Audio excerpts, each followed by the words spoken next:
Miss হবে না আপনার পছন্দের টিভি শো। দেখুন জি5 অ্যাপে একদম ফ্রি। আমি এমনিতেই অশান্তিটা অ্যাভয়েড করতে চাইছি, আবার শ্যামলীর সাথে নাচলে মামনির খারাপ লাগবে, আবার তিস্তার সাথে পারফর্ম করলে শ্যামলীর কতটা খারাপ লাগবে সেটা আমি জানি। কিন্তু শুধু শুধু বিনা দোষে একটা মানুষকে অযথা আমি এতটা কষ্ট কি করে দেব? এটা ঠিক হবে না।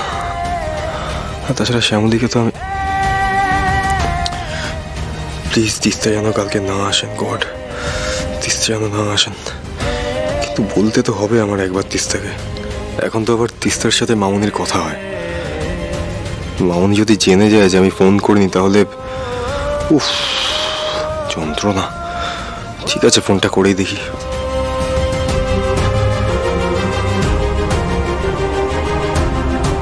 শ্যামলী, এটা তুমি, তোমাকে তো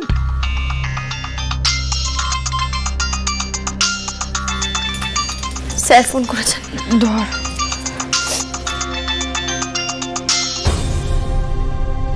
হ্যালো, হ্যাঁ তিস্তা বলুন। আসলে একটা অন্য কারণে ফোন করলাম আপনাকে। কালকে মানে আগামীকাল আমাদের বাড়িতে না একটা রবীন্দ্র জয়ন্তীর অনুষ্ঠান আছে, তো মামনি চাইছিল যে আপনি যদি এসে সেখানে পার্টিসিপেট করেন। তো আপনি কি কালকে আসতে পারবেন? না অনিকেত, কাল আমি আপনাদের বাড়িতে যেতে পারবো না। কাল আমার একটা কবিতা পাঠের অন্য অনুষ্ঠান রয়েছে, সেখানে যেতে হবে। ও পারবেন না? আচ্ছা ঠিক আছে, পরে কথা হচ্ছে, রাখছি।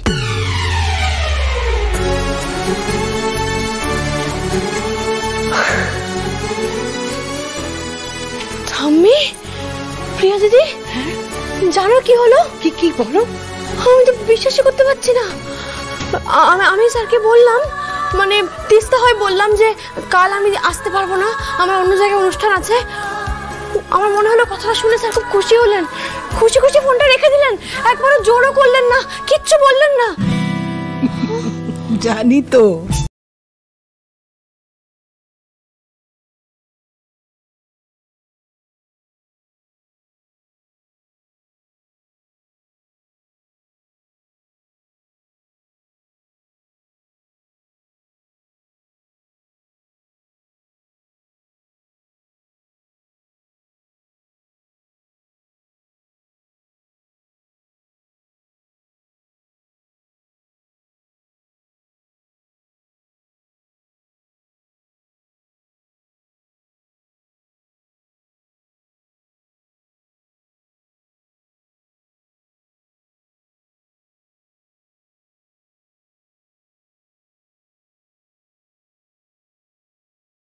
আমাদের রুচিশীল শিল্প শ্যামলীও পারে, শ্যামলী কোনো কিছুতে কম যায় না।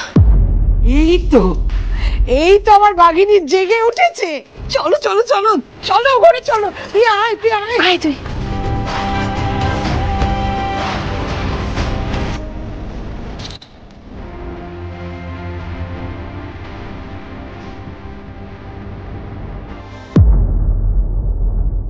দেখো অনির কাণ্ড, সেই কখন গেছে এখনো ছেলের আসার নাম নেই। তিস্তার সাথে গল্প করতে শুরু করে দিল, ওর সময়ের কোনো হুঁশই থাকে না। আরে বাবা, আমরা এতজন মিলে ওয়েট করছি, ওর মা ওয়েট করছে, রিহার্সাল করতে হবে, কিচ্ছু এখনো প্রিপারেশন হয়নি, ওর কোনো জ্ঞানই নেই। তিস্তার সাথে গল্প করেই চলেছে। এত সুন্দর বন্ধুত্ব না ওদের, ওই দুটোকে দেখতে এত ভালো লাগে আমার। মাঝে মাঝে রাগও হয়, কখন যে রিহার্সাল।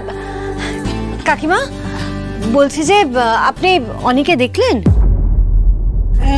না দেখিনি তো, তিস্তা স্যারের তো কথা হয়ে গেছে, এখনো আসেনি।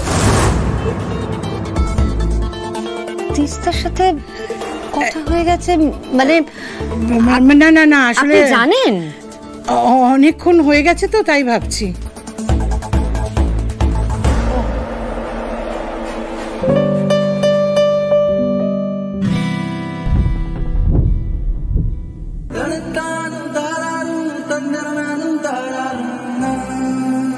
ওই তো আনি এসে গেছে। বললি তিস্তাকে? কি বললো, কখন আসবে? মামনি, তিস্তা তো কালকে আসতে পারবে না।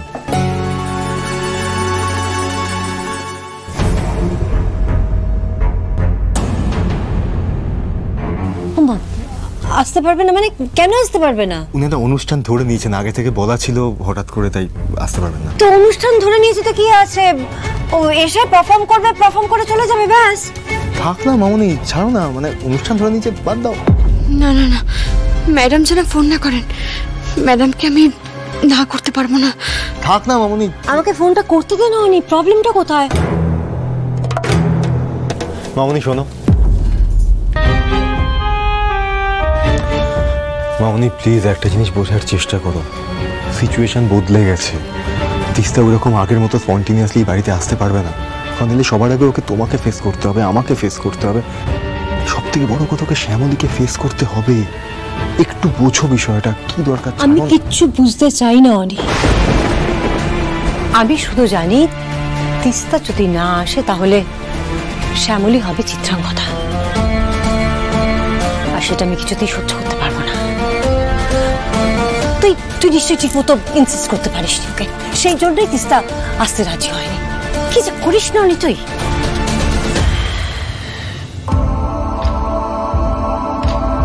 তিস্তা না আসলে কি হবে চিত্রাঙ্গদা?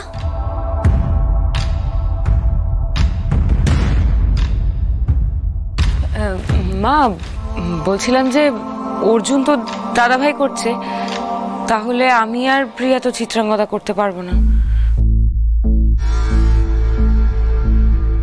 বাকি রইল শুধু শ্যামলী, ওকেই করতে হবে।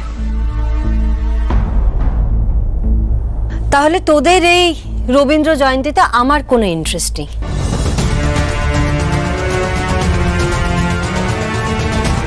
আমি থাকছি না তোদের এই অনুষ্ঠানে। তিস্তা না থাকলে ম্যাডাম থাকবেন না, আর ম্যাডাম না থাকলে কেউ মন খুলে আনন্দ করতে পারবে না। হে বাবা, কি হবে এবার? বৌমা দাঁড়াও, বৌমা দাঁড়াও, যেও না বৌমা। দেখো, তোমাকে ধরেই তো গোটা অনুষ্ঠান সূচিটা তৈরি হয়েছে। তুমি না থাকলে কেউ খুশি মনে নাচ গান কিছুই করতে পারবে না, তাই বলছি তুমি যেও না। এই দুটো বুড়ো মানুষের কথা অন্তত রাখো। আর কটা দিনই বাঁচবো বলো? কটা রবীন্দ্র জয়ন্তী আর দেখতে পাবো? কাকা, এই সুযোগটা তুমি আমাদের দাও। এটা কি হচ্ছে বলুন তো? আমাকে ইমোশনালি ব্ল্যাকমেল করছো না তোমরা? দিদিভাই রাজি,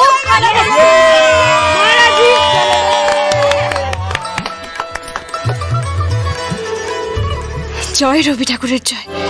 যাক বাবা, ম্যাডাম তাহলে রাজি হলেন। কাল সব অনুষ্ঠান খুব সুন্দরভাবে পালন করা হোক, তাহলেই সব ভালো হবে। তুমি দেখো মহেশ্বর, তুমি দেখো। জি5 ডাউনলোড করুন আর সব এপিসোড দেখুন একদম ফ্রি।